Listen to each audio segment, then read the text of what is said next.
The pandemic has created a reading revolution. In the past few months, more of us have turned to tackle the classics, or more difficult reads. With more time on our hands, it makes sense. Books traditionally seen as more difficult do not necessarily mean they are better than those deemed as easy, but they do have their merits.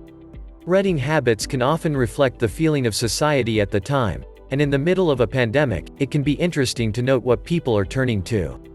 A recent survey by the Washington Post asked 1,600 readers what they had read between May to August of this year, and the results were interesting.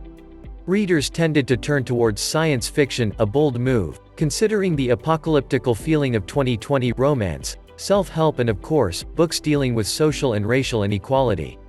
Notable authors included Hilary Mantel, Emily St. John Mandel, Albert Camus, Ibram X. Kendi and Isabel Wilkerson.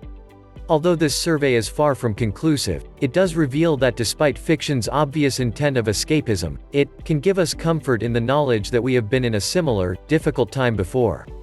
There must be a reason why 2020 readers are turning to Albert Camus' The Plague, written in 1947. It sure isn't for escapism. Therefore, fiction does not just offer us escapism, but a chance to learn and empathize with other past struggles. It shines a light onto the universality of human experience and can give us comfort in dark, unknowing times. These books may be deemed as difficult because they are not your typical happy-go-lucky read, but they always offer us something to take away, long after finishing the final pages. What are difficult books? And why should we read them? Calling a book difficult is subjective, as it depends on the reader. However, for this article, a difficult book will be defined by two factors. 1. If they are hard to read because of the language, and 2. Because of the subject matter. When we think of difficult books, we typically turn to the classics. Indeed, many classics are hard to read because they were written in a time very different from our own. But some, on the other hand, with the popularity of literary fiction, there are modern books which are difficult to read, due to their subject matter and approach. People read for different purposes, but difficult reads should be at the heart of everyone's reading list. Not all the time, but now and again. We tend to judge a book's success by how easy they are to read, rather than what they can teach us. Some people like to read for pure escapism, and do not want to have their worldview altered, but some do. Life is complex, so in theory, fiction should be too. In light of this, if you're looking for some difficult books that are worth reading, here are my top 5. Lolita, Vladimir Nabokov, fiction told through the perspective of Humbert Humbert. This novel explores the moral and psychological difficulties that come with a man who is obsessed with a 12-year-old girl, Dolores, and the lengths he will go to fulfill his predatory desires. Humbert cannot live a life without her, and he takes abnormality to a new level as the reader follows his obsession. It's a difficult read for both reasons. The subject matter is disturbing, but it is also a dense, lyrical book to get your head around. It's told through the first person in a monologue narration which forces the reader to get inside Humbert's head and silences the victim, Dolores. Despite the book being difficult to read and digest, it is one that is thought-provoking and unsettling by nature. It is very well written from a linguistic point of view and poses all sorts of moral and ethical questions the reader has to confront. It is unique in its blatant contrast of beauty against the horror of Humbert's crimes. Nabokov writes beautifully and poetically, which is contrasted with the sick and predatory nature of Humbert's personality. A startling read. We are not surrounded in our enlightened era by the little slave flowers that can be casually plucked. Vladimir Nabokov, A Tale of Two Cities, Charles Dickens, set in Paris and London between the French Revolution and the Reign of Terror that follows. Dickens tells a tale of the stark repression and injustice at the heart of this period. He documents the brutality of the guillotine, which was used by the oppressive French state, and the ordinary people that it affected. Charles Darnay, the lover of Lucy Manette, is wrongly imprisoned in the Bastille, and the story follows the fight to get him released. Like a lot of Dickensian novels, this one is hard to read. The language is dense, and for many pages, the reader goes without any dialogue or sense of structure.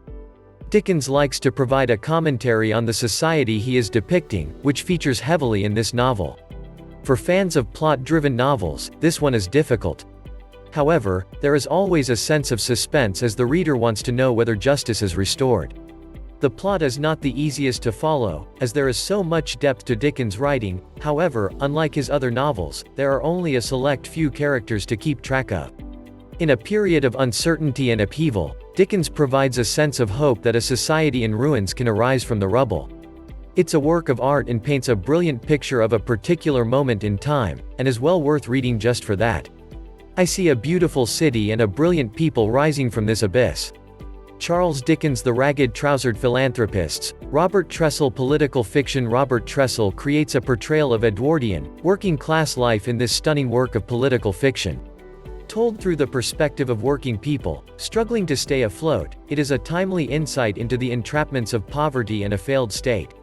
It offers a direct political message that forces the reader to consider the necessities of socialism, compiled with a story about collective suffering and wider, Edwardian life. It is brilliant for many reasons, but primarily, for its ongoing relevance. Although written in 1914, it still contains a worrying relevance to the injustices that are at the heart of our world today. This book is dense, complex and hard to follow. It deals with a lot of heavy issues, mainly the critique of the capitalist system and what we can do about it.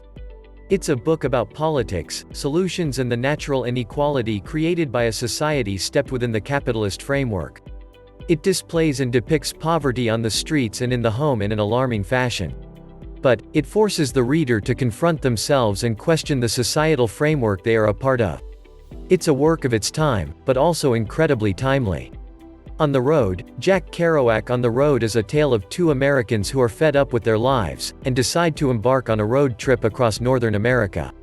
It's based on the real travels of the author himself and the experiences he had. It was one of the first novels of its kind, featuring openly the use of drugs and alcohol dependency. Told in Kerouac's characteristic, incoherent and poetic prose, it will never be for everyone. But at its heart, is an exploration of what it is to be human, the limits of freedom and the failed expectations of the American dream. Kerouac was part of the Beat generation of writers in the 1960s, who explored American politics and culture in the post-war period. Many in the book community and society at large like to dismiss Kerouac for being part of the white, heterosexual elite, and they have a point. However, I fell in love with his prose. But the book has no structure whatsoever and is by nature hard to follow. Kerouac writes how he thinks and is known for never revising his work. In this way, sentences often don't make sense and lack the pristineness that has come to define the literary world, what he was writing against. It's unique, a work of its time, and a refreshing take on the American novel, but will not be for everyone. Kerouac was writing to be heard, not to create a work of art. Half a World Away. Mike Gale. Half a World Away follows the lives of two very different people, Carrie and Noah. They were both separated in care, and as a result, have lived alternate lives. Carrie is a single mum living with her son in a council estate in a deprived area of London, whilst Noah is a lawyer living in Notting Hill. The two haven't met since they were very young, but Carrie makes it her mission to reconnect with her younger brother. It's a book exploring the impact of going through the care system and the lack of opportunity this can create. Not just in people's careers, but how it can damage relationships long term. The initial plot also goes beyond this and explores the wider difficulties of poverty, inequality, the realities of being adopted, and coping with loss. It's a difficult read because of the issues explored and is a sad book in many respects. However, it's also a book about hopes and dreams, love, family, and is an honest insight into two people's lives that have been largely spent apart. We read for pleasure, knowledge, escapism and insight, but that doesn't mean we should only stick to easy reads. Books come in all forms and are read for many purposes, but those that challenge our expectations and widen our world, are ultimately going to be beneficial. People often turn to fiction to escape the realities of real life, but fiction often reflects the struggles of real life, even if written hundreds of years ago. Reading can offer us the comfort we desire, even if that isn't in the form of escapism. However, difficult books like the ones mentioned can unite us by the shared experience that we are all human, and have faced similar problems as those before us.